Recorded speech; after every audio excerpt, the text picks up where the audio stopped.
Bonjour, bienvenue à tous.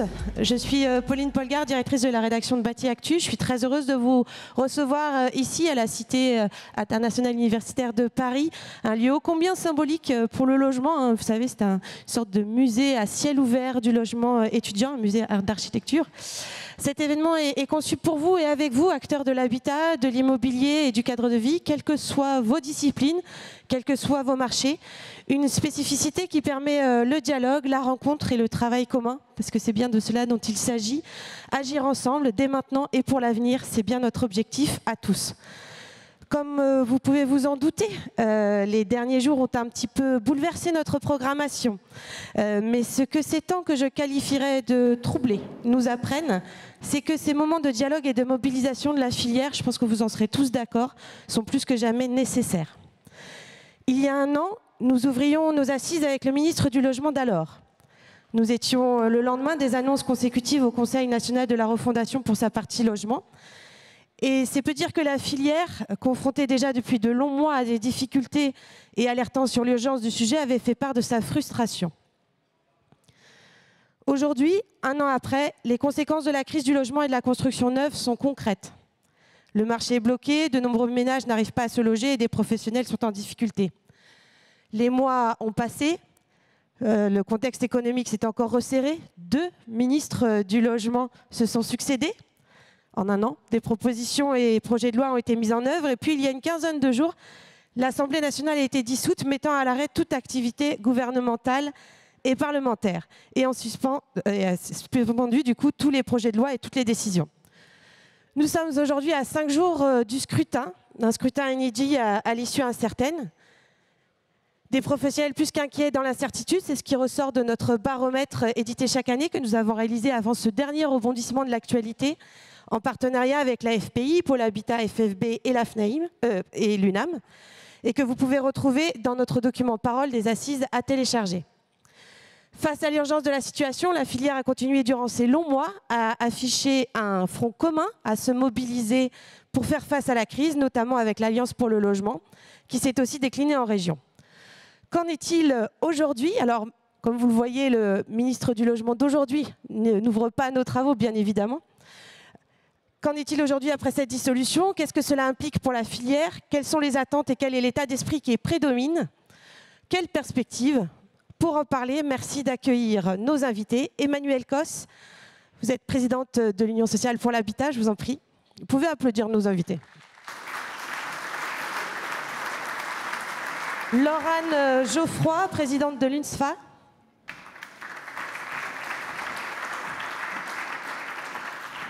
Yannick Borde, président de Procivis et maire de Saint-Berthevin.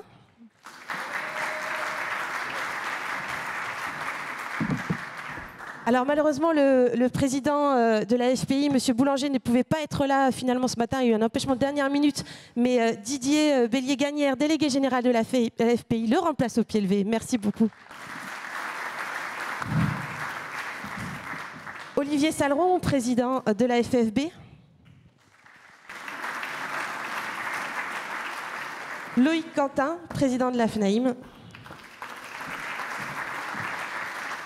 Et bien sûr, monsieur Grégory Monod, président Pôle Habitat FFB.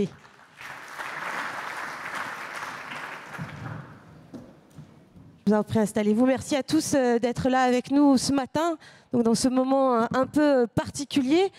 Et évidemment, j'ai envie de vous poser une première question assez facile. Votre état d'esprit aujourd'hui, nous étions déjà avant la dissolution sur une sorte de ligne de crête face à la crise. Donc aujourd'hui, quel est votre état d'esprit? Peut-être, Madame Cos, un premier mot. Je commence par ces dames, évidemment. Merci, Pauline. Bonjour à toutes et à tous. Tout d'abord, parce qu'en fait, je réfléchissais, vous m'avez fait intervenir l'année dernière, je crois, un certain nombre d'entre nous dans ce même débat. Entre-temps, on a eu 2 autres ministres du Logement. C'était il y a juste un an. Et au-delà de la crise qu'on vit actuellement, je veux quand même en parler parce que on connaît tous... il y a une crise de la construction et du logement et des entreprises actuellement très forte. Et en attendant, on a quand même changé 2 fois de cabinet, 2 fois d'interlocuteur, ce qui est quand même... en dehors de la situation politique actuelle, quelque chose de très, très difficile. Après, vous savez, les dissolutions, voilà, ça arrive, c'est comme ça. Donc, on n'a pas apporté de jugement, nous, en tant que professionnels, sur le sujet. La vraie question, c'est il se passe quoi dans 15 jours ? Et est-ce qu'on va être enfin soutenu par rapport à ce qu'on pose, ce qu'on dénonce comme difficulté, et surtout, est-ce qu'il va y avoir un sursaut ? Le problème, c'est que face à cette crise très forte, on subit une atonie depuis plusieurs mois. C'est surtout ça, en fait, là, je pense, notre difficulté, nos colères, et en même temps, on essaie de réfléchir ensemble comment on peut avancer. Oui, parce qu'on le rappelle, il y a un nombre incroyable de personnes qui demandent un logement social encore aujourd'hui, et c'est des chiffres qui ne font qu'augmenter, hein. Oui, mais je pense qu'aujourd'hui, le sujet n'est pas juste la question de la demande en logement social. C'est on a perdu, d'autres le diront, mais un nombre de permis de construire et de logements à construire considérable. On a une interrogation extrêmement forte sur le financement des travaux de réhabilitation à terme, parce qu'il faut les faire. Et aujourd'hui, il faut donc qu'on soutienne les entreprises du logement social pour le faire. Et surtout, la vraie question, c'est est-ce qu'on souhaite investir dans le logement pour réduire la crise, ou est-ce qu'on laisse la crise s'aggraver ? Le débat, il est là, en réalité, aujourd'hui. Et le problème, c'est que depuis un an, nous n'avons pas pu avoir ce débat avec nos interlocuteurs. C'est un moment que vous partagez, un sentiment que vous partagez, Laurane ? Oui, bien sûr, on partage complètement ce constat. Ce qui est important de se dire, c'est que ça fait des mois, voire des années qu'en fait on alerte et qu'on n'a pas de retour. On a une instabilité en face de nous ou une inaction qui est vraiment inquiétante, qui aujourd'hui du coup prend une dimension encore plus importante, puisqu'on avait des travaux en cours qui commençaient à avoir des petites lueurs, bien petites, mais quand même des lueurs, et là, on ne sait pas du tout où on va. En fait, la vraie question, c'est de se dire, soit on n'était pas entendu, et c'est dramatique, soit on était entendu, et il ne se passait rien derrière, et là, c'est limite encore pire. Donc là, aujourd'hui, on a vous le disiez, des dépôts de permis de construire qui sont en chute libre, des mises en chantier qui suivent le même mouvement. Et des architectes qui sont en difficulté. Les architectes, j'allais y venir, sont en difficulté. Là, aujourd'hui, on a des entreprises d'architecture qui déposent le bilan, qui licencient. On alertait jusque-là, mais là, on est dedans complètement. Monsieur Salromo, votre état d'esprit actuel ? Alors, après la sidération, effectivement, comme avoir pris un uppercut, l'être humain réagit tout de suite. Hein. Dès le lendemain matin, on était à pied d'œuvre. D'abord, je voudrais souligner... vous avez parlé tout à l'heure de l'Alliance pour le logement. Je ne sais pas s'il y a des questions dessus tout à l'heure, mais je voudrais quand même le relever. Aujourd'hui, vous avez ici sur la scène 7 membres éminents d'Alliance pour le logement. Et quelques-uns qui sont également dans la salle. Et il y en a un autre qui est là, c'est Franck Desmond pour l'UNTEC. Et vous rajoutez l'UNIS et l'UNE, c'est-à-dire les notaires, les fameux notaires. Ils seront là dans le cours de la journée également. Qui sont là aujourd'hui. Eh bien, voilà, l'Alliance, elle est encore vigoureuse, même si là, on s'est rétracté chacun dans notre camp pour évidemment avancer nos propositions et puis réagir, quoi. Mais en tout cas, dès le 8 juillet, vous allez voir que ça va repartir de plus belle, et tant mieux, parce qu'il faut vraiment qu'on fasse une grosse campagne d'influence, je dirais, d'infuser nos idées un peu partout. Et beaucoup aujourd'hui, une fois n'est pas coutume, ont repris le logement à leur compte. Alors on va pas évidemment s'en plaindre, mais à côté de ça, il y a des programmes évidemment très compliqués. Si on tue l'entreprise, si on tue les organismes, si on tue les associations avant de leur donner, j'allais dire, à manger, eh bien ça sera plus compliqué. Oui, je crois que ce qui est important de dire, c'est que l'instabilité est caractérisée. Alors cette dissolution, on l'a mal pris. On est en politique, mais on n'a pas eu ce temps de recul. On était en train de travailler sur plein de choses avec ce gouvernement, avec un nouveau ministre du Logement. Bon, moi, les ministres du Logement, je pense que je vais peut-être battre le record. Ça sera peut-être mon 6e en 4 ans et demi à peine. En 4 ans, 6e, le ministre du Logement, vous voyez un petit peu. Et c'est pas fini, je pense. Donc là-dessus, on a besoin de stabilité. Oui, ça fait 2-3 ans qu'on parle de mépris, de stigmatisation de la filière logement à cause de quelques personnes en France. Parce que vous savez, le mea culpa qui a été fait dernièrement par le président de la République, un petit peu de loin, pour les jeunes, logement pour les jeunes. Mais le mea culpa qui a été fait jeudi dernier, quand même, par le ministre du Logement, d'une façon très franche. Si vous aviez un regret, monsieur le ministre du Logement, ça serait quoi? Eh bien, il a dit le logement. Bruno Le Maire. C'est Bruno Le Maire qui a eu... Je ne sais plus ce que j'ai dit. Il n'est pas encore ministre du Logement, Bruno Le Maire. Mais... Je me suis trompé, j'ai dit Premier ministre, mais c'est pareil. Voilà, il a dit le logement. On n'a pas fait assez pour le logement. Non, mais on rêve. Ça fait 3 ans, 2 ans et demi que tous, on se bat pour le logement social, privé, tous les types de logements. Et on a pris, il faut le dire, que des claques au CNR Logement il y a à peine un an. Hein. Mais surtout, ça a appelé aussi à ce dialogue entre vous, de devoir vous écouter, etc. Et puis la conséquence, elle est gravissime. Donc, sociale, sociétale, bon, tout le monde peut en parler, je ne vais pas prendre le micro et parler de tout. Mais chez nous, c'est clair, ça y est, c'est parti. La lente glissade vers le chômage et la défaillance d'entreprise. En un an, 12 000 entreprises du bâtiment sont en redressement ou en liquidation. Et on est à 40 000 salariés de moins par rapport à il y a un an. Malheureusement, on ne s'était pas trop trompé à la Fédération du bâtiment. On avait dit 90 000 cette année. C'est quand même terrible avec tout ce qu'il y a à faire, à construire pour nos concitoyens. Logement social, mais aussi la rénovation énergétique qui a mis quasiment un genou à terre, sinon les deux. Heureusement qu'on l'a rattrapé sur le fil pour resimplifier ce qui avait été fait d'une façon catastrophique. On ne nous avait pas écouté encore au mois de décembre. Je crois que là, voilà. Donc, il y a eu une colère, et puis aujourd'hui, vous le voyez, il y a le combat. Donc, colère, combatif. Monsieur Belliganière, pour l'AFPI, alors aussi, vous êtes aussi en première ligne, hein, les promoteurs aujourd'hui, votre état d'esprit? Alors, avant toute chose, je voulais excuser mon président, Pascal Boulanger, qui ne peut pas être là aujourd'hui. C'est aussi un peu un indicateur de la situation actuelle. C'est que mon président a aussi une entreprise à gérer, et donc quelques sujets urgentissimes à traiter, donc il ne peut pas être là. L'état d'esprit, on oscille entre être désabusé, voire désespéré. Tout le monde l'a dit, hein, on a travaillé, on a essayé de pousser les choses sans être entendu pendant plus de 2 ans, calme plat, encéphalogramme plat.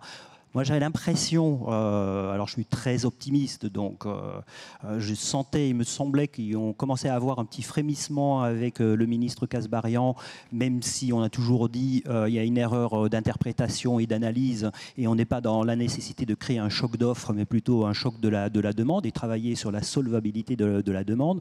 Mais en tout état de cause, il y avait un petit frémissement. Bon, il y avait ce projet de loi logement, on en pense qu'on en veut, mais il y avait quand même un projet de loi logement, alors qu'on parlait de décentralisation, etc. Guillaume Kasbarian avait fait quelques ballons d'essai, notamment sur les donations des grands-parents aux petits-enfants pour avoir un apport plus conséquent pour acheter un logement.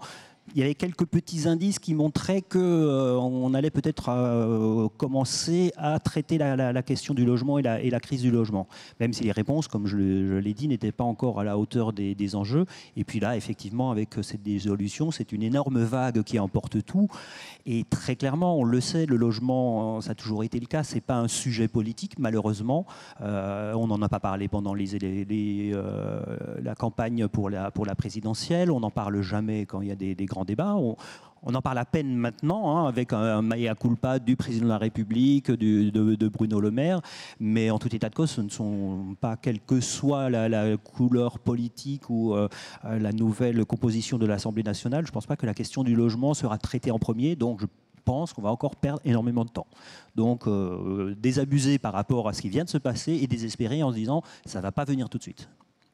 Monsieur Monod, vous restez combatif quand même. Ah oui, on est très combatif. Comme je le disais, l'année passée, on était en colère, hein, Olivier l'a dit. Je pense que le ministre du Logement, Klein, l'a vu à mes yeux. Il l'a vu à nombreux yeux. Hein, on était très en colère. Et suite à ce simulacre de consultation qui a été le CNR Logement. Et aujourd'hui, c'est vrai qu'on est un petit peu désabusé. Cette instabilité politique nous fait perdre du temps, nous fait perdre beaucoup de temps, et du temps on n'en a plus beaucoup, c'est-à-dire qu'on continue quand même à creuser, à s'enfoncer, et on a besoin d'une réaction qui doit être ultra rapide.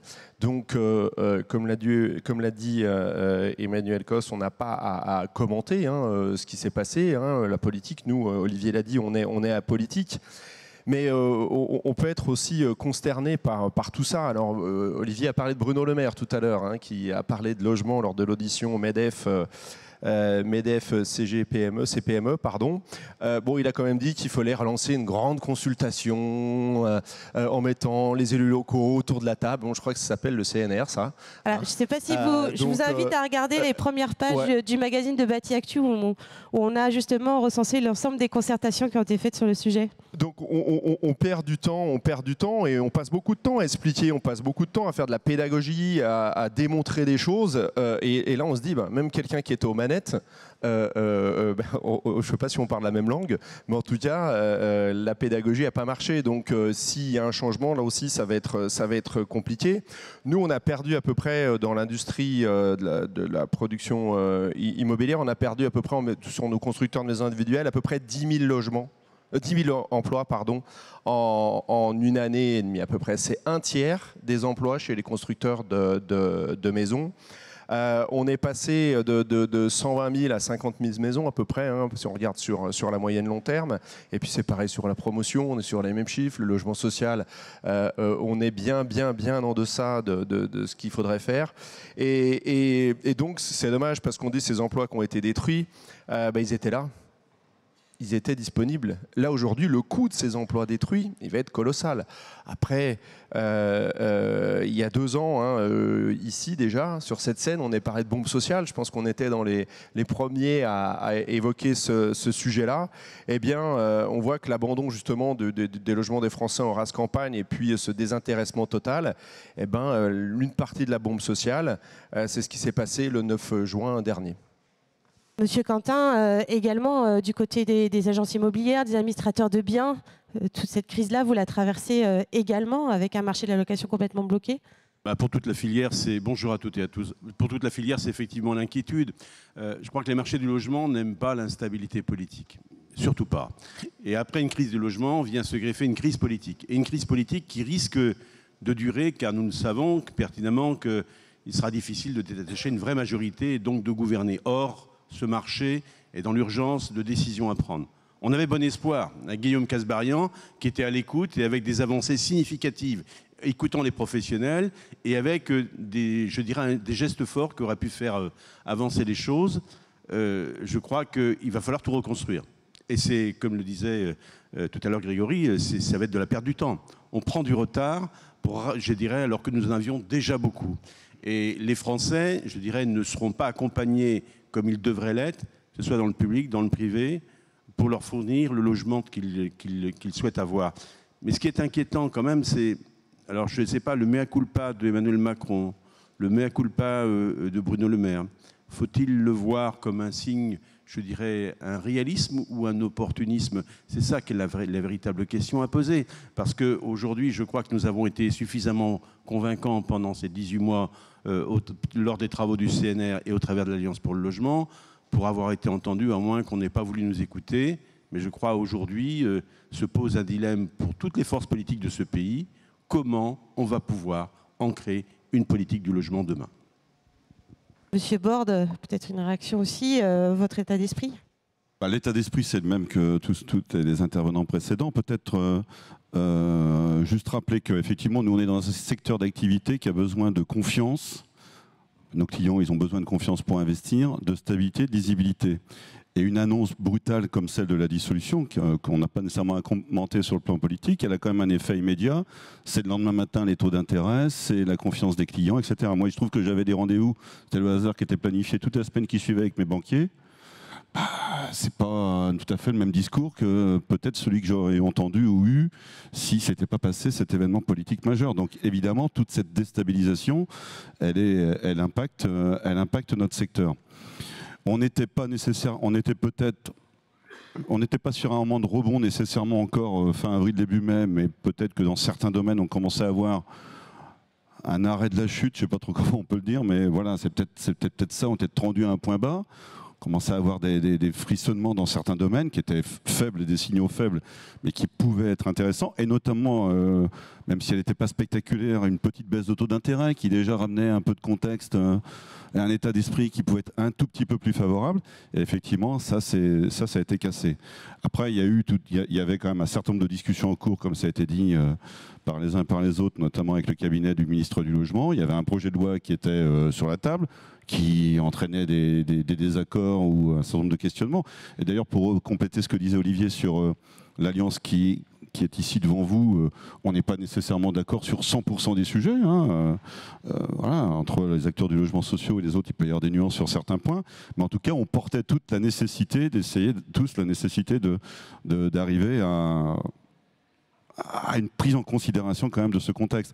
Aujourd'hui, c'est même plus de la politique, parce que quand Olivier donne les chiffres des entreprises du bâtiment, quand la FPI donne les chiffres des entreprises de la promotion immobilière qui réduisent les voilures, quand le président de la FNAIM annonce les disparitions d'agences immobilières depuis 12 ou 18 mois, on n'est pas dans le fantasme, quoi, c'est concret, donc il va bien falloir à un moment donné trouver une formule pour rebondir là-dessus. Peut-être pour pas trop monopoliser, je voudrais rajouter 2 choses.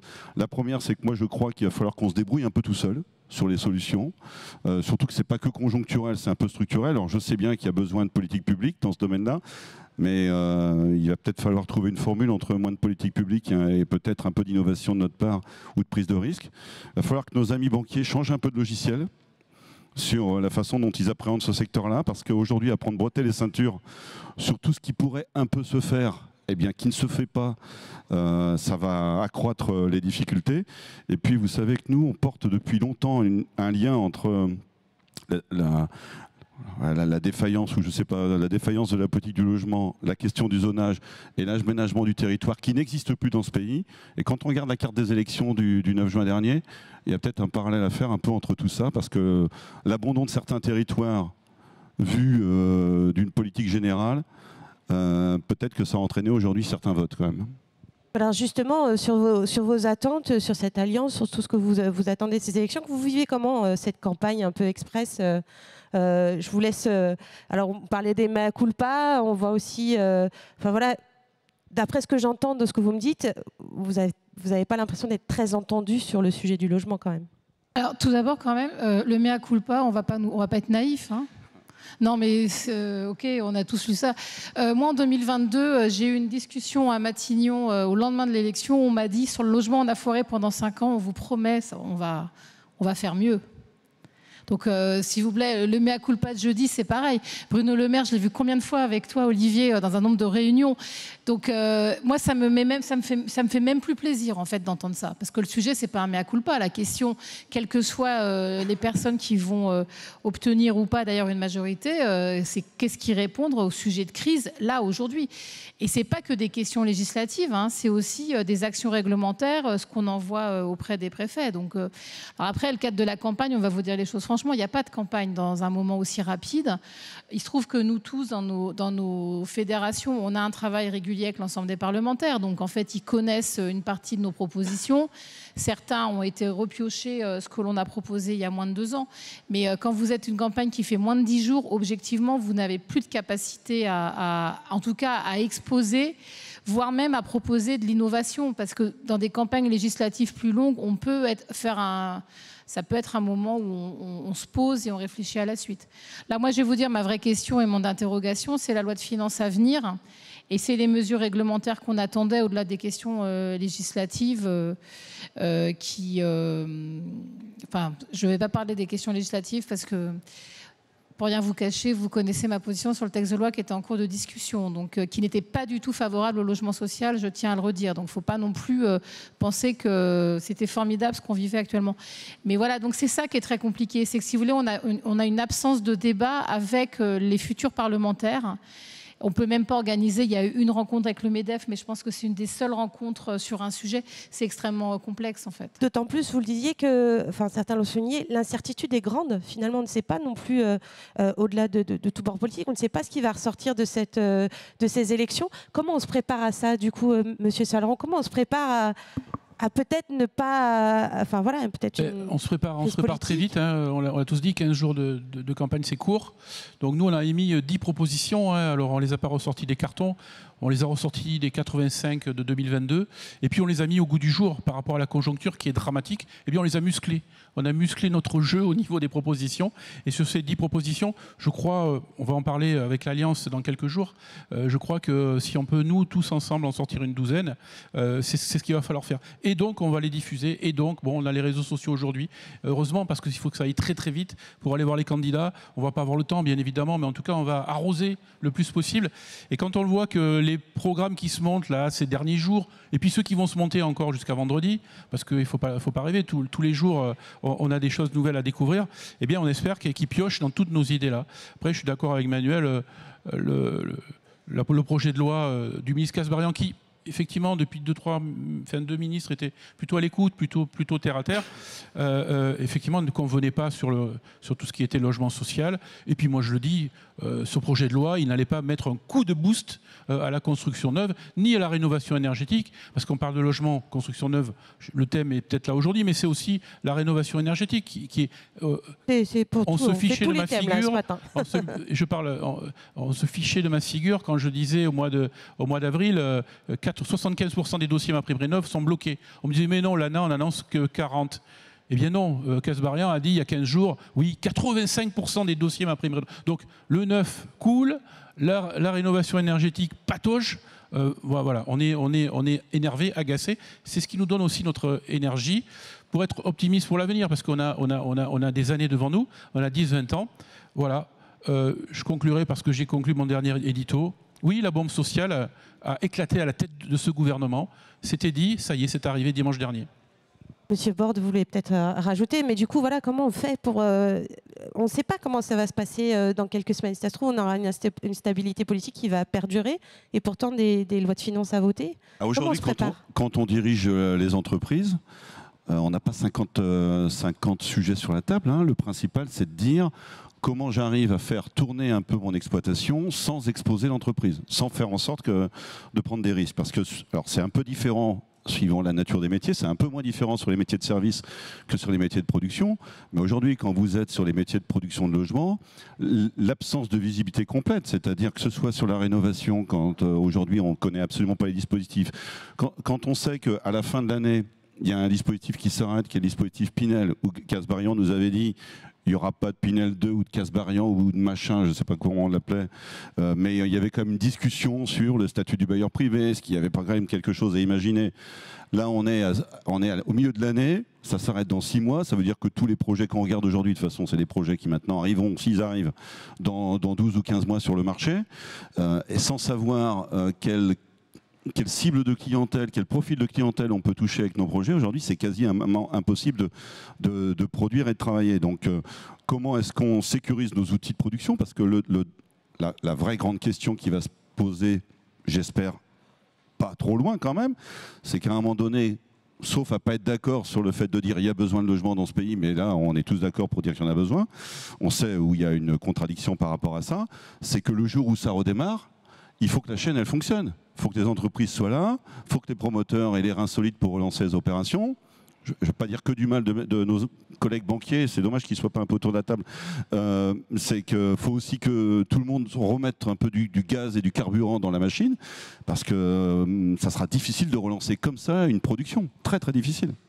Est-ce qu'on peut faire sans, monsieur de la FPI, monsieur Didier, comment est-ce qu'on peut faire sans l'État pour l'instant? Enfin voilà, ces prochains mois, comment ça va se passer pour vous?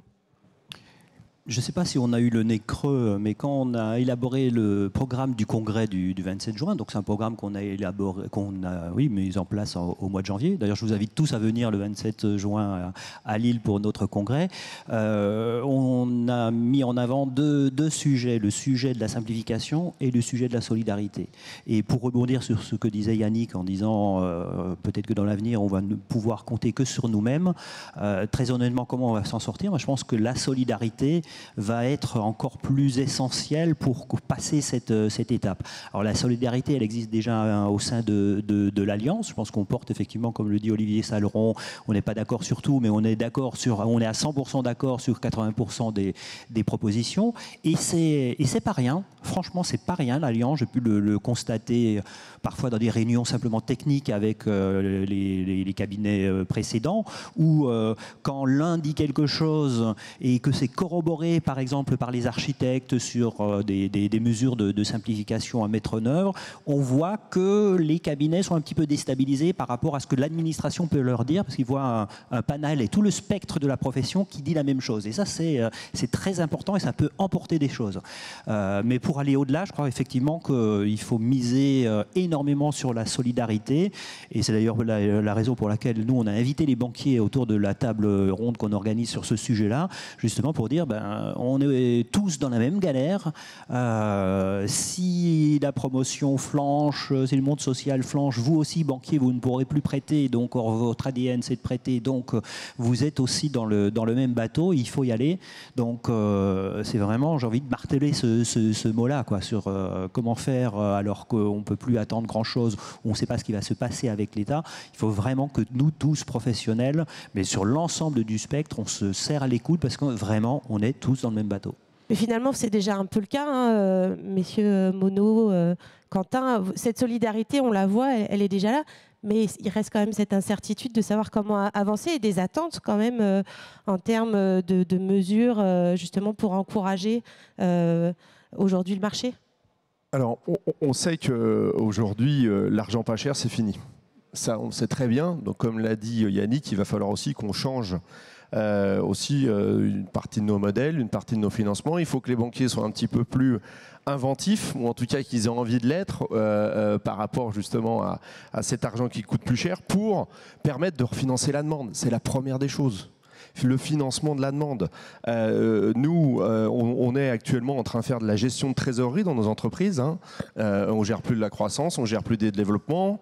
On essaye d'avoir du résultat, mais on gère de la trésorerie. Il y a un moment, si on ne remet pas justement du commerce au milieu de tout ça, eh ben, tout va s'arrêter encore de manière plus brutale. On parle souvent du prêt à taux zéro. Vous allez me dire, ça fait des années qu'on en parle. Oui, mais c'est simple.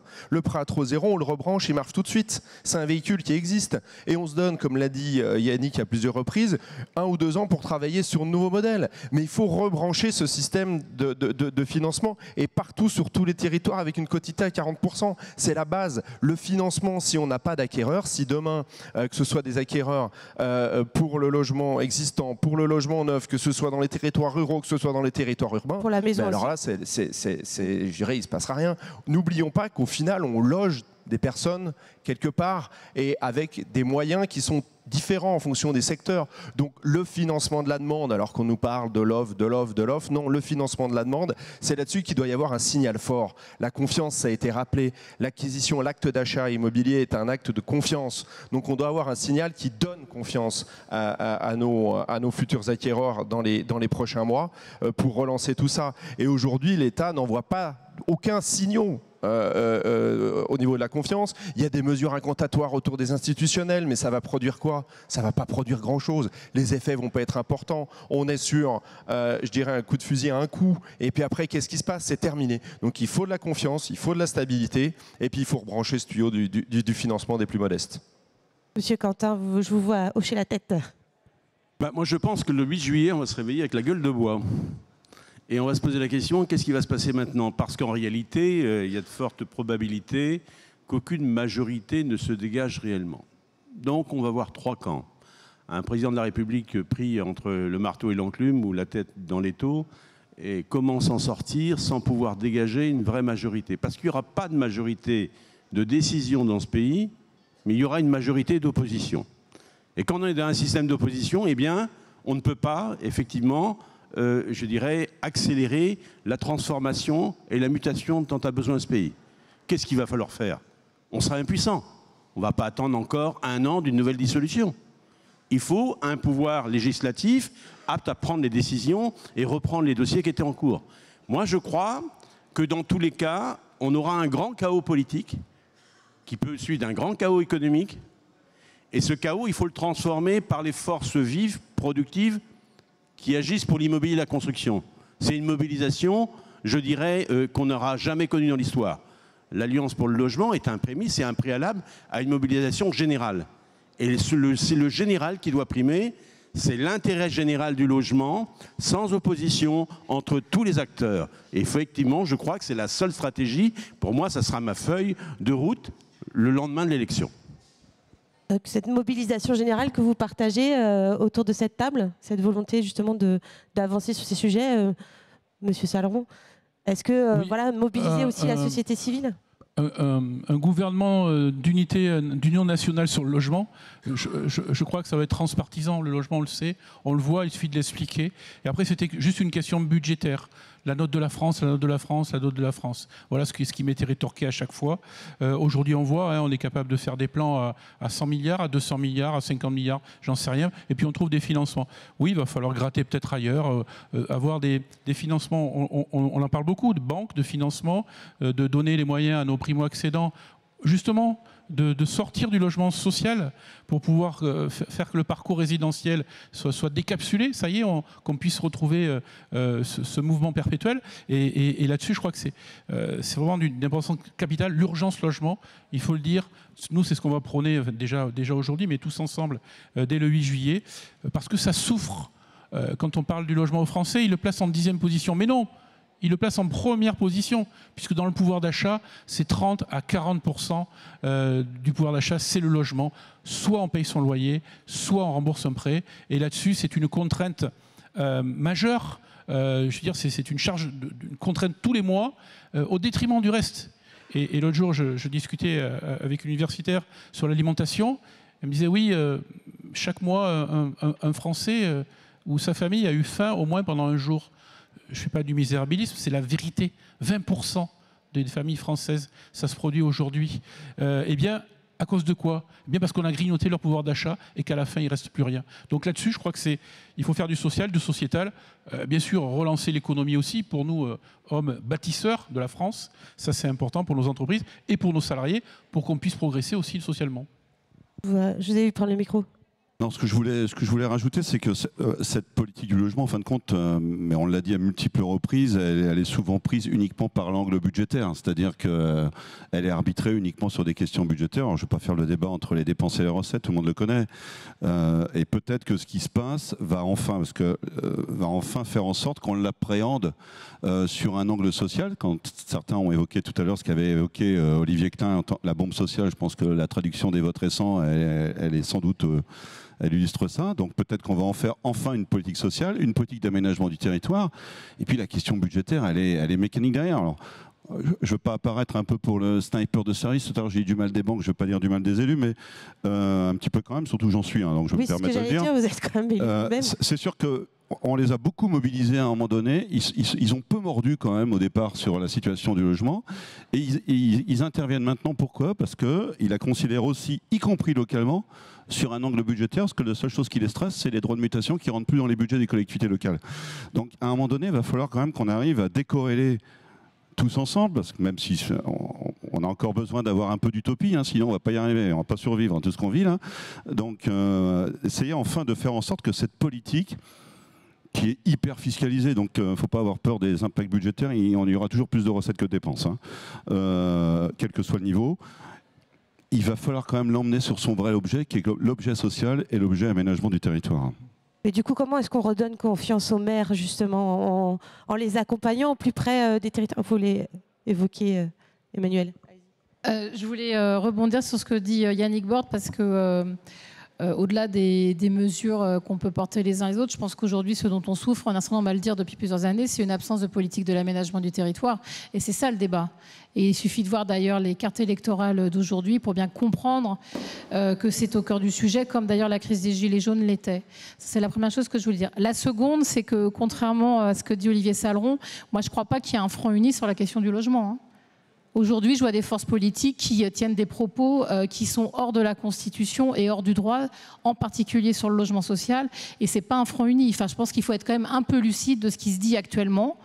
Et moi qui suis responsable d'un secteur qui représente 20% des résidences principales et qui loge plus de 1 million de personnes, je suis quand même bien obligée de vous le dire. Parce qu'actuellement, le secteur HLM, il est la cible d'attaques extrêmement fortes par un parti politique, par ses députés, et y compris par des propositions de loi qui ont été déposées ces derniers mois. Donc il ne faut pas non plus être complètement naïf sur le fait que demain, il y aura des institutions, elles vont fonctionner. Je ne sais pas comment, mais elles vont fonctionner, certainement de manière totalement imparfaite. Mais elles sont extrêmement robustes. Il y aura certainement une absence de majorité parlementaire, mais il va se faire des choses. Et la question, c'est de savoir si dans ce cadre-là, on arrive à se faire entendre les uns et les autres. Mais il faut être aussi quand même assez conscient que tout ne se vaut pas aujourd'hui dans le débat politique sur la question du logement. Et je ne parle même pas des autres sujets, parce qu'il y a aussi des visions extrêmement différentes, notamment y compris sur la question de l'encadrement. Après, aujourd'hui, et ce qui est vrai, et j'en parlais hier avec des représentants de la métropole, notamment la présidente de Bordeaux Métropole. Dans un moment d'instabilité, je pense que justement les collectivités locales, elles le sont déjà, mais je pense qu'elles vont être pour nous plutôt à des interlocuteurs beaucoup plus fiables, et simplement parce qu'ils sont là, que les prochaines échéances électorales ne sont que dans 2 ans. Et bon, ça commence déjà quand même à se sentir localement. Néanmoins, on voit que beaucoup de collectivités aujourd'hui développent des plans de soutien au secteur du logement pour aider des projets à se faire. Hein. Ça a été le cas dans pas mal de métropoles. Donc c'est quand même ça aussi qui va se poser, parce qu'elle, y compris, y voit un enjeu économique, mais surtout une colère sociale. C'est ça, en fait, les élus sont en première ligne. Hein. Évidemment. Justement, Laurane, c'est là où on peut aussi redonner... Attendez, je vais juste... C'est pas pour répondre, mais mon introduction, c'était, vous l'avez compris, c'était une aspiration utopique d'un gouvernement d'union nationale pour le logement, évidemment. Moi, je suis 100% d'accord sur 80% de nos thèmes avec Emmanuel Cos, bien évidemment, comme dirait Didier. Merci pour cette réaction. Oui, donc Laurane, par rapport à la confiance vis-à-vis des élus, justement aussi, c'est leur montrer toute l'étendue des possibilités sur leur territoire. Et ça, pour vous, les architectes, c'est important ? Oui, c'est important parce qu'effectivement, on attend une reprise, mais quand elle va avoir lieu, enfin le plus tôt possible évidemment, la question, ça va être comment on reprend les activités. Et là, aujourd'hui, les élus locaux, ils sont un peu entre deux feux, c'est-à-dire qu'il y a pas mal d'élus qui ont des habitants qui ne veulent pas voir construire sur le territoire. Il y a le ZAN, il y a plein de sujets qui font qu'en fait aujourd'hui construire comme on l'a fait autour de la commune de manière un peu plus ou moins aléatoire, c'est pas quelque chose qu'on peut imaginer pour la suite. Aujourd'hui, ce qu'on va pouvoir penser, c'est de la dentelle en fait, c'est aller chercher de la construction, de la hauteur, de l'épaississement, de réfléchir à l'îlot plutôt qu'à la parcelle. Enfin, c'est vraiment du sur-mesure. Et ça, pour ça, les élus, ils ont besoin d'être accompagnés et d'être accompagnés en amont. Et ça, là-dessus, il va falloir aller vraiment les chercher, ces projets-là. Bien sûr, je vous vois reprendre le micro. Oui, parce que je pense qu'il y a quand même 2 temps. Aujourd'hui, il y a énormément de projets avec des permis purgés, avec des opérations qui sont prêtes à sortir, qui ne sortent pas. Donc ça, c'est vraiment le premier temps. Après, il y a ce deuxième temps. Nous étions avec le réseau Procivis, il y a 15 jours, 3 semaines, à Saint-Nazaire. On faisait la convention des bailleurs sociaux du réseau. On a rencontré David Samzin, le maire de Saint-Nazaire. Il y a plus de 1000 logements aujourd'hui sur Saint-Nazaire, permis purgés, qui ne démarrent pas. Parce qu'il y a plein d'autres obstacles sur un territoire, en plus, vous savez, avec les chantiers, avec Airbus, sur lequel il y a un contexte économique puissant, mais aussi qui est freiné par ça. Donc, je pense qu'il faut qu'on y aille en 2 temps. C'est-à-dire, aujourd'hui, c'est comment on sort ces projets-là. Et après, effectivement, il y a la suite. Deuxième temps, et là, on est peut-être après les municipales quand même, parce que 2 ans, c'est court. Pas à toi que je vais expliquer ça. Après, c'est comment on rentre dans les nouveaux modes constructifs, dans les nouvelles formes urbaines, dans ZAN, dans la densification, dans tout ça. Mais je pense que dans l'urgence, c'est comment on déplante ce qui est planté aujourd'hui. Vous vouliez rajouter, je vous vois prendre le micro, Monsieur Quentin, non? Oui, je crois qu'on vit un moment historique. Il faut mettre à profit cette période parce que se dire que les modèles d'hier ne seront plus les modèles de demain. Quand je vois que le peu d'analyse économique qui repose sur les programmes des différents candidats, c'est une misère. Déjà, une première chose, et je le dis souvent, comment pouvons-nous donner une direction et une prospective à des marchés de la construction et du logement quand nous ne sommes même pas d'accord sur la quantification des besoins? Entre Emmanuel, l'USH qui évalue à 512 000 de mémoire, l'État à 250 000, la Fondation Abbé Pierre à 700 000. Mettons-nous déjà d'accord sur notre vision prospective Et au moins essayer de dire, et ça c'est le rôle de l'État, je suis d'accord que, bien évidemment, les collectivités ont un rôle important.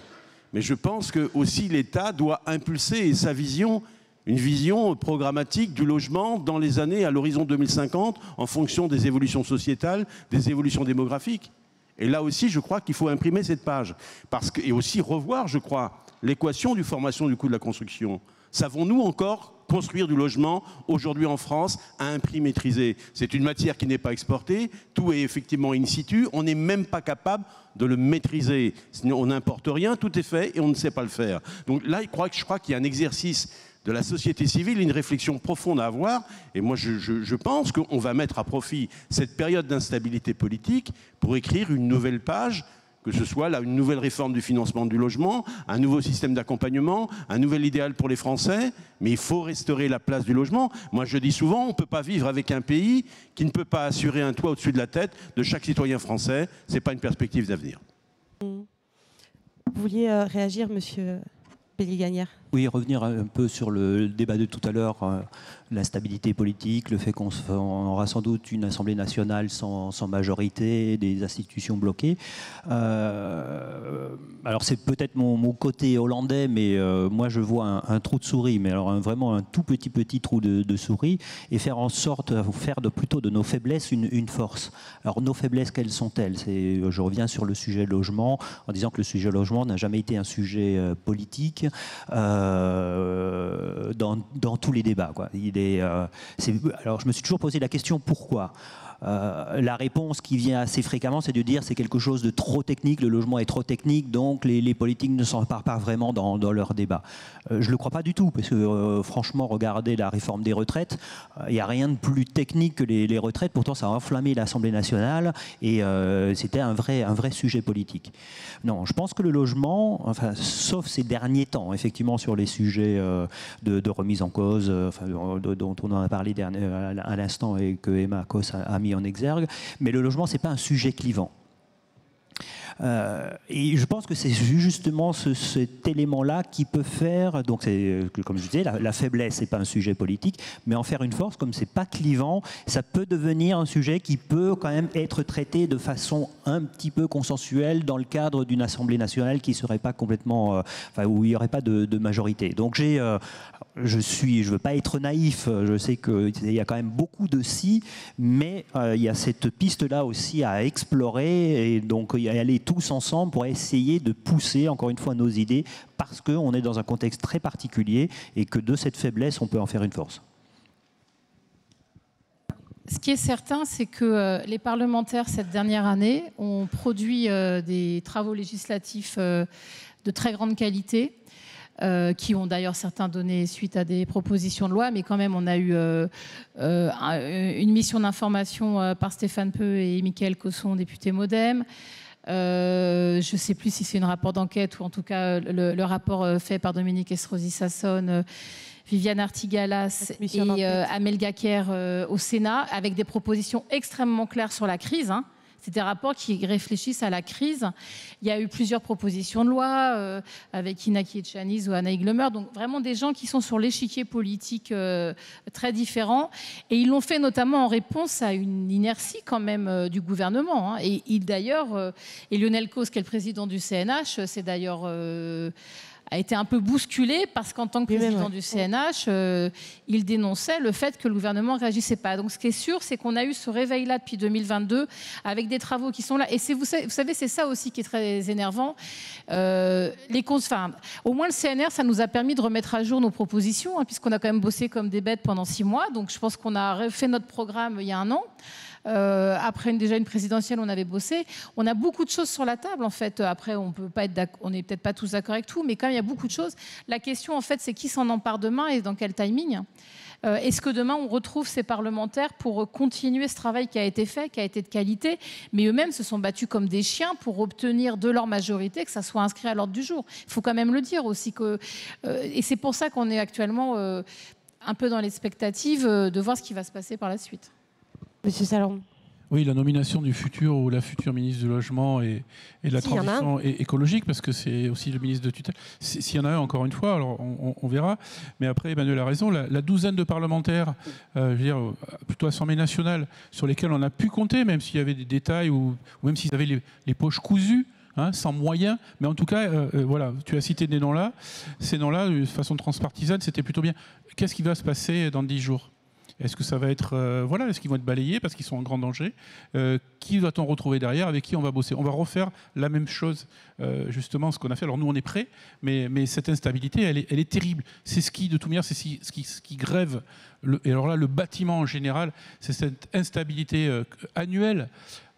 Regardez le PLF qui arrive, il y a des idées, enfin, on ne sait pas s'il va d'ailleurs, comment le monter, avec quelle majorité vont-ils le monter, mais si rien n'est fait, par exemple, si on ne bouge rien, eh bien, par exemple, je reviens sur la rénovation énergétique, on revient au PLF 2024, donc 85% d'échecs, imaginez-vous la chose, et puis, il ne faut pas l'oublier, construction neuve, la RE 2020 devient la RE 2025. C'est-à-dire qu'à partir du 1er janvier qui arrive, on monte un grade supérieur. Alors c'est super pour une motivation, etc. Quand le pays va bien, quand il y a des financements, quand il y a des taux d'intérêt, etc., et des aides qui vont bien.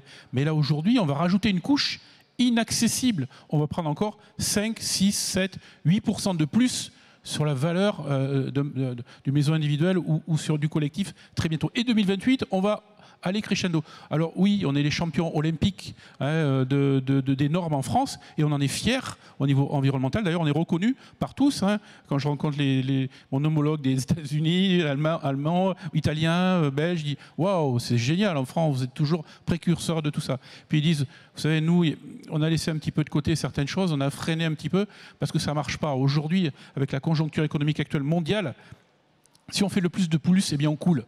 Alors j'espère qu'on ne va pas couler. » Je nous le souhaite. Justement, l'innovation, c'est aussi la clé. Hein, dans ces temps de crise, on sait aussi qu'il faut aller rechercher, on a un problème de contexte économique, etc. Vous en avez fait le thème central, l'innovation, de votre prochain congrès, Madame Cosse. C'est vraiment, en plus, vous-même, sur le logement social, vous avez toujours été à la pointe, justement, de cette innovation. Donc c'est là où il faut aller, c'est une des clés. Enfin, de toute façon, alors, tout d'abord, le congrès aura lieu à Montpellier la dernière semaine de septembre. En effet, le thème est l'innovation à tous les étages. Nous, vous savez, ça fait quand même 7 ans qu'on vit quand même vraiment des choses difficiles financièrement. Donc, de toute façon, l'innovation, elle s'est imposée à nous dans la période, mais en effet, elle était déjà présente et ça fait quand même partie de la matrice du logement social. Il faut quand même rappeler que, y compris la question du confort d'habitat, c'est par le logement social qu'il est arrivé à un moment, d'ailleurs soutenu par les entreprises du bâtiment. Donc on a quand même beaucoup innové. La question aujourd'hui est de voir évidemment comment est-ce qu'on peut continuer à le faire et pour faire face aux défis d'aujourd'hui. Par exemple, il y a la question de où est-ce qu'on construit, comment est-ce qu'on fait de la densité qui soit acceptable. Donc ça veut dire comment est-ce qu'on peut monter d'étage, est-ce qu'on peut moins consommer de foncier au sol et de, vous voyez, il y a ces questions-là. Il y a la question de l'innovation sociale, parce que être bailleur social, c'est aussi s'occuper de ses locataires, et donc il y a ces travaux très importants. Et puis après, il y a les questions évidemment sur l'énergie et tout ça. Nous, on le prend comme un moteur, en fait, pour continuer d'avancer, et notamment parce que, quelle que soit la situation et qui nous gouvernera dans les mois qui viennent, pour nous, on a quand même un but extrêmement simple, c'est qu'on fasse nos agréments. Hein. On ne se dit pas abattu, même si je ne vous cache pas que je ne pense pas que les chiffres seront très bons. Mais tous les bailleurs continuent à discuter avec les maires pour aller sortir les opérations. Et c'est un peu ce que dit Yannick. Il faut qu'on trouve des solutions pour sortir ces logements. Parce que là, quand même, il y a aujourd'hui, la question, c'est d'avoir les déclics dans les territoires pour sortir les agréments. Mais c'est vrai que montrer aux élus locaux qu'on est capable d'innover, qu'on est capable de construire différemment, qu'on amène beaucoup d'écomatériaux, qu'on crée des filières... Quand on crée des filières de béton-chanvre pour financer vraiment des bailleurs qui maintenant investissent dans des filières de béton-chanvre pour faire la réhabilitation de l'ensemble de leur patrimoine, c'est des choses extrêmement importantes, ou qu'on a fait les achats groupés pour des travaux de réhabilitation. Donc, vous voyez, c'est tout ça qu'on est aussi capable de démontrer auprès des élus pour leur montrer aussi qu'ils ont besoin de nous et qu'on peut répondre aussi à des exigences d'aujourd'hui d'un point de vue environnemental, d'un point de vue sociétal, etc. Laurent, vous vouliez rajouter justement cet accompagnement? Oui, bon alors du coup Emmanuel, tu as dit une partie de ce que je voulais dire, donc c'est parfait. Mais oui, évidemment, on a beau dire une crise, c'est aussi une occasion de relancer les choses autrement, de se réinventer des process, réinventer des manières de construire, des manières de porter une opération de bout en bout. Et quelque part, si on y arrive à sortir de ça plus fort, tant mieux. Ceci dit, moi j'ai quand même une crainte là-dessus, c'est qu'il nous faut sortir des logements vite, mais il nous faut les sortir bien. Et là-dessus, l'innovation, moi j'ai envie d'être prudente sur vers quoi on veut aller collectivement. Je vais prendre un exemple tout simple sur la préfabrication, par exemple. La préfabrication, oui, bien sûr, c'est évidemment un outil d'avenir qu'on a déjà testé d'ailleurs depuis longtemps, mais qui prend aujourd'hui un peu d'ampleur. Des éléments préfabriqués, oui. Mais attention, par exemple, à la préfabrication 3D, personne n'a envie d'habiter dans un volume défini par les gabarits routiers, par exemple. Il faut qu'on soit tous collectivement attentifs à vouloir aller vite, oublier la qualité de ce qu'on va produire sur le long terme. Il y a des choses d'ailleurs qui est dans la location, on en avait discuté un petit peu aussi, Madame Cos, vous éleviez justement contre le fait par exemple qu'on puisse loger des étudiants dans un camping en disant ben voilà, au moins ils pourront se loger en attendant, ou dans des blocs préfabriqués rapidement pour aller vite certes, mais pour autant ça reste pas le meilleur moyen. C'est l'innovation aussi, c'est de trouver des moyens d'habiter de qualité. Vous vouliez rajouter également? Oui, moi je vois toujours un paradoxe avec l'innovation. C'est qu'on s'engage tous dans l'innovation, elle est permanente. On le voit quand on regarde un petit peu ce que peuvent faire les promoteurs ou les bailleurs sociaux. Et pourtant, on met de plus en plus de temps pour sortir une opération de terre. Donc le gain en coût notamment, ou même en durée que l'on a grâce à l'innovation, on le perd parce que les opérations sont de plus en plus longues. Donc je pense qu'il est aussi nécessaire que l'innovation se fasse à tous les niveaux, et quand je dis à tous les niveaux, c'est aussi au niveau de l'administration, de tous les interlocuteurs institutionnels qu'on peut avoir en face de nous. Moi j'ai toujours un exemple, ça remonte à 2-3 ans, je crois, il y a un rapport qui était sorti, alors c'était pas dans le domaine du logement, mais c'est très éclairant, qui comparait un petit peu dans le domaine de la réindustrialisation la durée d'autorisation pour installer une usine. Et il y avait une comparaison entre la France et l'Allemagne. Et théoriquement, en gros, les délais fixés par les textes sont à peu près équivalents. 7 mois en Allemagne, 8 mois en France. Et en fait, quand on regardait la réalité des choses, c'est que les autorisations en Allemagne étaient données en 4 mois et en France, c'était 2 fois 8 mois, c'était 16 mois. Pourquoi? Parce que, effectivement, en Allemagne, les services collaboraient beaucoup plus entre eux. Il y avait un chef de file et le service, pas comme en France, l'autorisation, elle passait pas des ABF, de machins, de trucs, etc., etc. Là, tout le monde travaillait en concertation. Donc je pense que le sujet de l'innovation, c'est bien, mais il faut arrêter de pointer le doigt en disant vous, promoteurs, vous, bailleurs sociaux, vous ne savez pas innover, vous n'innovez pas assez. Mais il faut peut-être aussi regarder au-dessus et voir un peu toutes les structures institutionnelles. Et la simplification, elle sera aussi la bienvenue à ce niveau-là.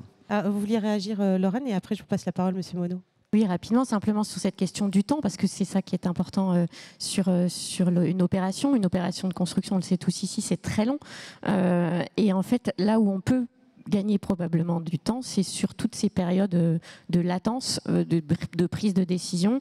On évoque évidemment les autorisations à construire, les permis de construire, mais aujourd'hui, il n'y a pas que le temps d'instruction. En fait, avant de déposer un permis de construire, on est déjà en négociation depuis longtemps pour juste avoir l'autorisation de déposer une demande d'autorisation.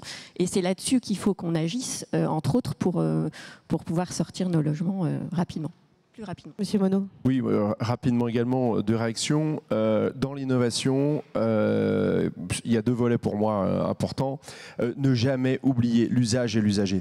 Parce que trop souvent, dans les innovations, je me souviens, fin des années 2000, il y a beaucoup de projets Minergie qui sortaient. Alors c'était quelque chose qui venait de Suisse, on ne parlait pas encore de BBC, on avait été sur de l'ultra-innovation et on s'est rendu compte que les usagers, en fait, ne savaient pas se servir des logements, peut-être parce qu'on leur avait mal expliqué, mais parce que c'était beaucoup trop complexe. Et au final, d'une bonne intention, on s'est retrouvé avec des locataires et des propriétaires qui avaient des charges colossales parce que derrière, l'innovation était peut-être allée trop loin, en tout cas n'avait pas été maîtrisée. Donc attention à ça dans l'innovation, l'usager et l'usage.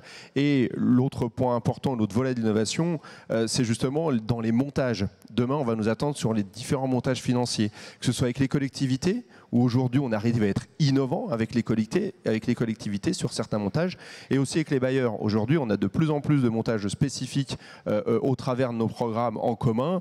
On a aussi des collectivités qui viennent de façon tripartite sur des baux amphithéotiques, justement pour redonner du bol d'air, pour que les opérations sortent, pour qu'on puisse sortir tout ce qu'il y a dans les tuyaux, justement de dire les 500 € qu'on va peut-être retrouver du mètre carré au travers d'un financement long terme vont permettre de ressortir ces opérations. Et ça, c'est de l'innovation, et c'est de l'innovation qui peut aussi nous permettre d'activer tout ça rapidement. Monsieur Quentin. Oui, dans l'innovation, je dirais que quand on voit, on est un pays qui est assez conservatiste quand même. Je dirais qu'on vient de traverser une période où la hausse des taux d'intérêt était tellement brutale qu'on ne l'a pas vu venir, en multipliant les taux par 4. Mais quand la FMI propose la portabilité et la transférabilité des prêts, qu'on n'est pas entendu ni relayé, alors que c'est une solution qui a été utilisée depuis plus de 40 ans, qui faisait partie des contrats des banques jusqu'en 2019 et qui a soudainement été retirée, on se demande si on a véritablement envie d'innover dans ce pays et d'accompagner le parcours des Français. Gérer le parcours des résidentiels des Français, il est rompu. Aujourd'hui, il y a une paupérisation de l'accession à la propriété. On va avoir de moins en moins de propriétaires. Pour arriver à avoir un pays en paix avec lui-même, il faut favoriser à la fois un parc public fort, un parc privé locatif fort, une accession à la propriété et un côté institutionnel. Mais je pense à cela. On n'a pas fait de vraie réforme ni du logement, ni du mode d'accession à la propriété dans notre pays depuis longtemps. On n'a pas la dernière réforme du financement du logement, c'est Raymond Barre de 1976. On n'a rien produit depuis. Et en plus, tous les modèles d'hier qui fonctionnaient, la location-accession, la société d'attribution, on a différents modèles qui fonctionnent très bien. Et aujourd'hui, on les a abandonnés et on n'arrive plus à en faire la promotion. Donc, il va falloir, l'innovation, elle passe aussi par des modes nouveaux de transmission de la propriété, de l'accompagnement du parcours résidentiel des Français. Le parcours résidentiel, c'est la clé finalement aussi, Monsieur Borde. Je voudrais revenir une seconde sur l'innovation, parce que là, dans le titre, il y a « À quand la fin de la crise ?» C'était un titre d'avant les derniers jours. Mais pour vraiment s'investir massivement, et on a tous envie, je dirais, d'innover sur les modes constructifs, sur les montages financiers, sur les performances énergétiques, etc. Encore faut-il en avoir les moyens, quoi. C'est-à-dire, Olivier annonçait tout à l'heure l'augmentation que peut entraîner la RE 25. Et c'est quoi l'urgence? L'urgence, moi je redis ce que j'ai dit tout à l'heure, je pense qu'aujourd'hui on a beaucoup d'opérations qui sont plantées, c'est comment est-ce qu'on sort ces logements-là et comment est-ce qu'on y arrive? Parce que c'est bien gentil de vouloir se projeter à 24 ou 36 mois, ça n'a d'intérêt que si les acteurs qui sont là aujourd'hui sont encore là dans 36 mois. Et je pense que c'est ça quand même la filière aujourd'hui. Enfin, vous avez tous vu toutes les annonces sur toute la filière, donc je pense qu'il faut faire attention à ça. Sur le parcours résidentiel, c'est pour ça qu'il faut mettre un peu d'ordre sur les... Juste, je reviens sur mon petit passage à Saint-Nazaire. On a rencontré quand même les chantiers de l'Atlantique. On met 18 mois pour faire un paquebot qui accueille 6000 personnes. On met 18 mois pour faire un immeuble de 20 logements, quoi. Donc, à un moment donné, il va falloir quand même qu'il y a de la marge, mais on n'est pas sur la même forme d'industrie. Donc, c'est sans doute pas très comparable. Sur le parcours résidentiel, les taux avaient baissé de 2010 à 2022, quasiment de 4 à moins de 1. Et puis, donc en plus de 10 ans, pour une baisse très continue. Donc voilà. Et puis, on a pris la vague en 12 mois. On a repris les 4 points qu'on avait mis 10 ans à avoir baissé. La question, et là, il y a aussi de la psychologie, parce que, sincèrement, un taux d'intérêt aujourd'hui pour emprunter à 3%, on ne peut pas dire que ce soit un taux complètement déconnant. Ce qui l'était peut-être, c'était le taux à moins de 1. Sur lequel on n'a pas su nécessairement capitaliser. Et c'est vrai que quand une collectivité venait vous exiger une contrainte supplémentaire dans votre programme immobilier qui vous coûtait 150 ou 200 € de plus du mètre carré, vous étiez capable de l'absorber parce que vous mettiez ça dans vos prix de vente, et avec les taux d'intérêt, ça passait encore. Aujourd'hui, c'est terminé ce temps-là. Donc il va falloir aussi revenir sur ces modèles-là. Donc le parcours résidentiel, il va pouvoir être restauré si on arrive à contenir les prix, ce qui en logement neuf va être quand même super compliqué, parce que le coût de construction, c'est 60% à peu près d'une opération, d'un coût d'opération. Donc c'est quand même très compliqué d'imaginer que ce prix-là, on va arriver à le contracter. il va falloir quand même que nos amis élus locaux affaiblissent un peu leurs exigences de charte et de voilà. Moi, j'étais encore avec un maire vendredi soir. Je vais expliquer quand même que la conjoncture économique faisait que je ne pouvais pas accepter ces revendications. Il m'envoie un texto lundi matin, je vous le montrerai à ceux qui sont proches de moi, je ne peux pas le montrer à tout le monde, où il me dit quand même le projet municipal n'a pas à être sacrifié au regard de la conjoncture économique. Allez, un maire que tu connais bien. Voilà, donc c'est pas possible aujourd'hui d'entendre dire ça. Donc il va falloir quand même qu'on arrive à corriger ça. Parce que sinon, moi c'est clair, c'est s'il ne bouge pas son exigence, je ferme le programme. C'est tout. Donc, parce qu'aujourd'hui, on ne fait pas courir ce risque-là. Donc comment on restaure tout ça? Et le parcours résidentiel, c'est quand même le terme n'est pas très beau, mais le fonds de commerce majeur, puisque la classe moyenne qui aspire à devenir propriétaire, c'est le marché le plus important aujourd'hui. L'indicateur le plus inquiétant, et on l'avait déjà dit il y a plus d'un an et demi maintenant, c'est ce qu'on avait appelé la vitrification du parc locatif privé comme social. Ça ne tourne plus parce que le parcours résidentiel il est aujourd'hui rompu et qu'il va falloir redonner du carburant à tout ça. Tout à l'heure, Grégory évoquait le prêt à taux zéro. C'est vrai que le prêt à taux zéro, il a un coût budgétaire, mais on a fait des propositions qui ont été mises au panier sur le sujet qui sanctuarisait la dépense publique sur le sujet du prêt à taux zéro, mais on sait aussi qu'il peut avoir un effet, il faut qu'il y ait quelques éléments de confiance quand même qui reviennent un peu, mais qui peut être hyper puissant. Ça avait été le cas en 2016, je crois que c'était toi. Voilà, donc ça avait été tout de suite sur la demande extrêmement puissant. Donc voilà, il y a des mesures de court terme, et puis vraisemblablement que la crise, elle est certes conjoncturelle, mais elle est plus structurelle. Mais ça, le plus structurel, il nous faut un peu plus de temps pour le définir, pour le travailler. Et donc là, ça n'a de sens de parler de ça que si ceux qui sont là aujourd'hui seront encore là demain quand on réglera ces problèmes structurels. Madame Cosse, vous vouliez rajouter? Oui, tu parlais du prêt à taux zéro. Le prêt à taux zéro, c'est un outil magnifique et qui fonctionne, qui est d'ailleurs très utile parce qu'il a très peu d'effets de bord. Mais évidemment, comme il fonctionne, il coûte. Donc je vous le dis, que le débat en 2016, il était déjà extrêmement présent. C'est moi qui l'ai remis en place à la demande du président de la République. Et c'est le président de la République, à l'époque, qui a tranché contre son ministre de l'économie en disant oui, ça coûte, mais c'est utile. Et je le dis parce que souvent, on fustige certains systèmes d'aide dans le secteur immobilier. Le PTZ, il est extrêmement bien construit et il est très ciblé, très efficace. Et en fait, il touche sa cible. C'est ça qui est dingue, c'est qu'on a tué un outil qui est pourtant qui répond bien. Et en effet, c'est un outil qui coûte, puisque notamment quand les taux remontent, il est là pour justement répondre aux choses. Mais je voulais revenir à un autre sujet parce que on a beaucoup porté tous collectivement depuis un an, mais notamment au moment du CNR, sur tous les enjeux sur le prix du foncier. Où je pense quand même qu'on a remis à l'agenda et à la discussion politique la question du prix du foncier et qu'il fallait vraiment le faire baisser tellement il avait pris, il y avait vraiment une évolution des prix et qu'aujourd'hui c'est plus tenable très clairement. Mais je pense qu'il va falloir, et peut-être le cadre de l'Alliance peut être un des bons cadres avec d'autres, il faut qu'on travaille, et notamment avec les économistes de la construction, sur la question des coûts de construction. Parce qu'en fait, ils ont augmenté pour des raisons tout à fait objectives, mais aujourd'hui, ils baissent un peu, mais pas autant qu'avant. Et très clairement, et on le voit nous sur les programmes d'accession sociale, en fait, on ne sait plus produire au prix où on doit produire de l'accession sociale. Donc on ne sait pas produire à un prix qui permette de le vendre derrière vers des ménages qui sont sous plafond de ressources. Et ça, c'est aussi un énorme blocage. Je pense qu'il faut que... Et c'est un travail...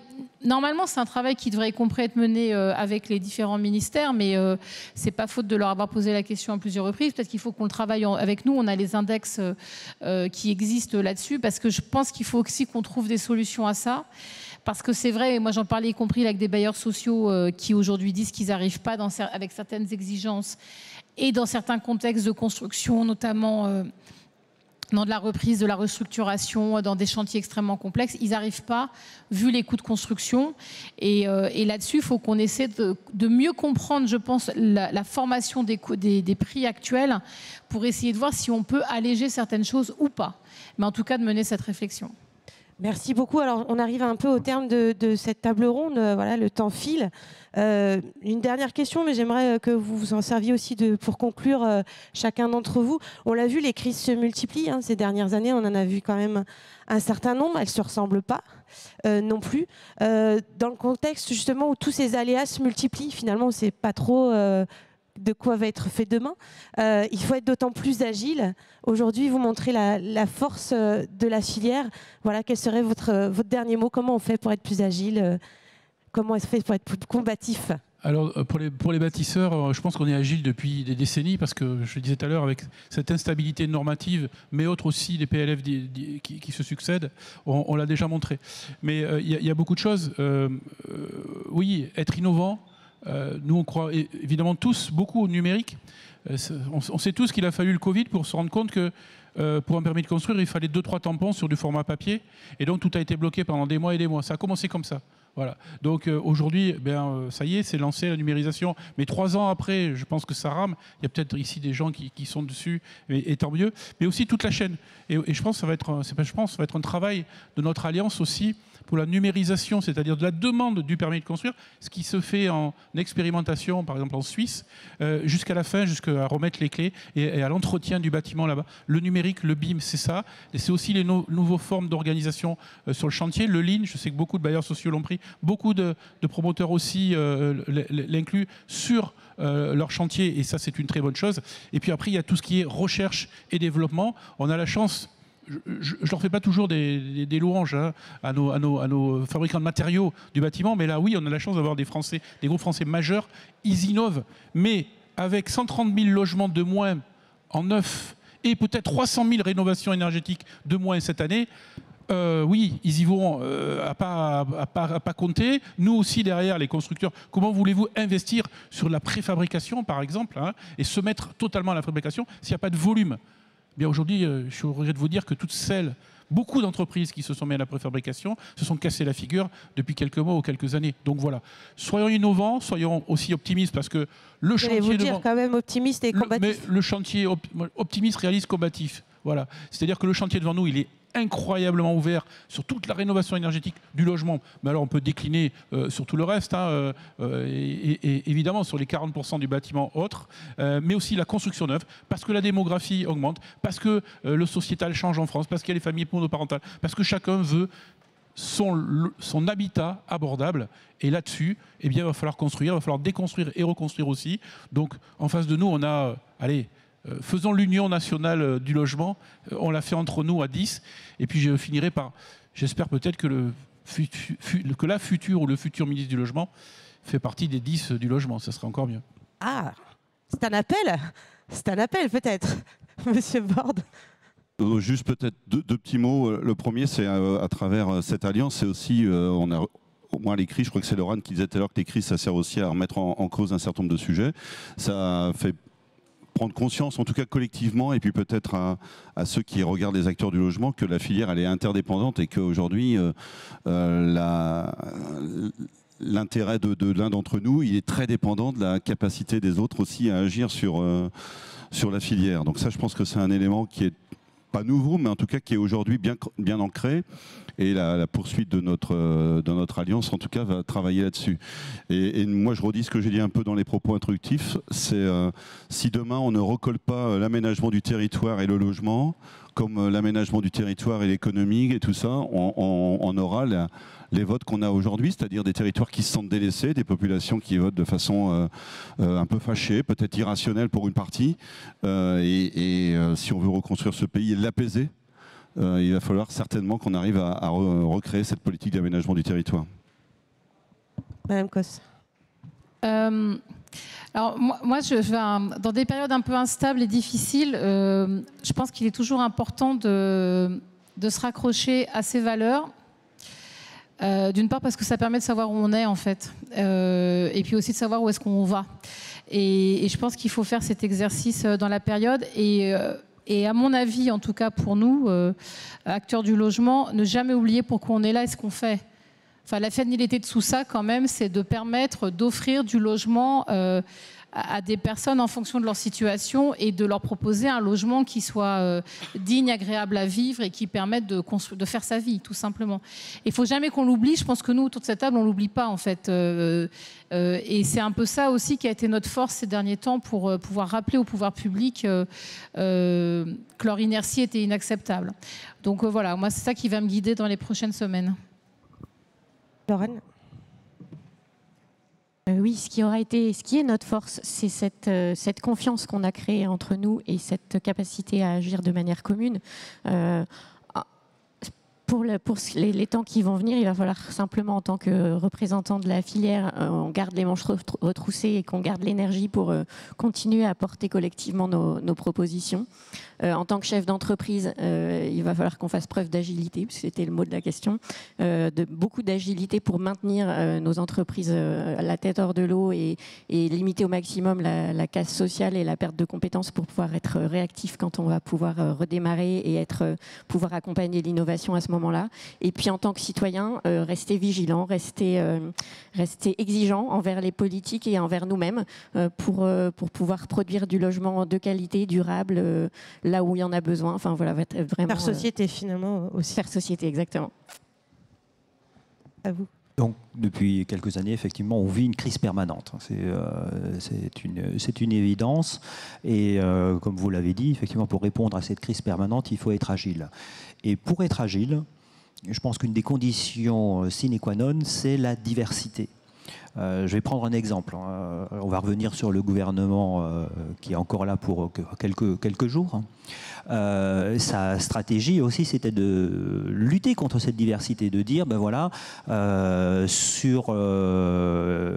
ne veux plus d'investisseurs particuliers à travers le Pinel, je ne veux que des institutionnels. Donc je vais favoriser le LLI, faire émerger ou m'appuyer sur quelques grands acteurs et ne plus travailler avec d'autres. Je pense que c'est une erreur fondamentale et que c'est à travers la diversité, alors d'abord la diversité des produits, le logement social, l'investissement particulier, l'investissement institutionnel, l'accession sociale, etc., qui nous permettra aussi de répondre un petit peu à toute la diversité des choses et d'être agile.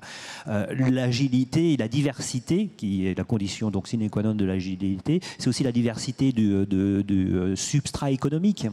Et pour parler d'un secteur que je connais un petit peu, qui est la promotion immobilière, c'est vrai que c'est très divers. Il y a des petites structures, des moyennes, des grandes, et c'est cette diversité-là aussi qui donne la force de ce secteur, parce que des petits acteurs savent répondre à une certaine problématique ou mettre en place des solutions particulières en créant leur propre foncière, par exemple, que de grands acteurs ne peuvent pas. Et réciproquement, de grands acteurs peuvent travailler sur l'ergonomie des logements pour répondre et travailler sur le coût des logements. Donc pour moi, vraiment, le sujet fondamental, c'est cette diversité à préserver, diversité des produits, diversité des acteurs, diversité que l'on a aussi au sein de l'Alliance pour le logement. Arrêtez de nous opposer les uns les autres. Monsieur Quentin. Concernant les crises et l'agilité. Alors, sur les crises, on vit certainement, je crois, la crise la plus violente de notre histoire depuis plus de 100 ans, je pense. Et elle va se poursuivre encore. Oui, il y en a une en 29 qui était forte, mais je dirais que celle-ci, elle va être aussi... Ça fait à peine 100 ans, pardon. Mais je crois que la caractéristique aujourd'hui, c'est que les crises sont de durée de plus en plus longue et d'amplitude de plus en plus forte et de plus en plus espacée. Et ça, c'est quelque chose qui est nouveau, et parce que je dirais que les politiques du logement n'arrivent pas à s'adapter, à réguler un marché comme ils doivent le faire, parce qu'il y a aussi une insuffisance de ces politiques. Sur la caractéristique aujourd'hui de la période, c'est que à cette crise du logement vient s'ajouter une crise politique. Et c'est là qui, je dirais, cette instabilité, elle va être extrêmement négative et risque d'avoir un impact très fort sur l'ensemble de nos marchés. Alors, je dirais, comment réagir? Quelle agilité? L'agilité, moi je pense que le lendemain du second tour, elle réside uniquement dans la solidarité de toute la filière, logement, construction, tous les gens qui ont un lien avec le secteur du logement et de la construction. Moi, je milite pour une alliance pour le logement élargie à tous ceux qui œuvrent dans ce secteur. Pour moi, ça me paraît fondamental. Il s'agit d'un intérêt général. On laisse de côté toutes nos contradictions, nos oppositions. Je crois qu'il faut réunir toutes les forces vives de la nation sur un moment stratégique où on aura l'absence de pouvoir législatif et l'absence de mettre en marche ce pays. Je crois que le sujet, l'intérêt général doit prévaloir. Logement, intérêt général. Oui, je pense que le message, c'est faites-nous confiance. faites-nous confiance. Aujourd'hui, au travers de l'Alliance, au travers justement de cet intérêt général, on a démontré qu'on n'était pas dans une logique partisane et dans une logique justement qui tourne autour de la ségrégation, mais plutôt de la confiance. Donc faites-nous confiance. Nous ne sommes pas des bétonneurs compulsifs. On a toujours le sentiment, on a ces images d'Épinal où on va construire là où il n'y a pas besoin de logement. Mais est-ce que vous croyez qu'on va aller construire 25 logements ou 30 logements ou 100 logements là où il n'y a pas de demande? C'est terminé. On voit bien vu, notre appareil de production a été mis à mal. Donc justement, on se concentre sur là où sont les besoins parce que les équipes ont aussi été diminuées. Et puis il y a un peu de courage parce qu'aujourd'hui, l'aménagement du territoire est important et Yannick l'a rappelé, mais le courage aussi des élus. Le courage aussi des élus, c'est d'aller un petit peu parfois à l'encontre de ce que leur disent leurs services. Parce qu'on a un vrai sujet aussi sur les services dans les collectivités territoriales, qui aujourd'hui, je dirais, il y a une force obscure qui est également présente et qui véhicule des idées fausses. Et quand on veut être novateur et quand on veut proposer de nouvelles choses, eh bien, il y a toujours des barrières, alors que ces barrières, on saurait les surmonter. Donc faites-nous confiance et soyez courageux. Écoutez, merci beaucoup. Je pense qu'on peut tous vous applaudir. Donc, en ces temps troublés, une filière unie, combative, c'est ce que j'ai envie de retenir ce matin et garder quand même un peu d'espoir pour les semaines à venir. Merci à tous. Je vous donne rendez-vous donc à 11h dans cette salle pour la suite des sessions de conférence.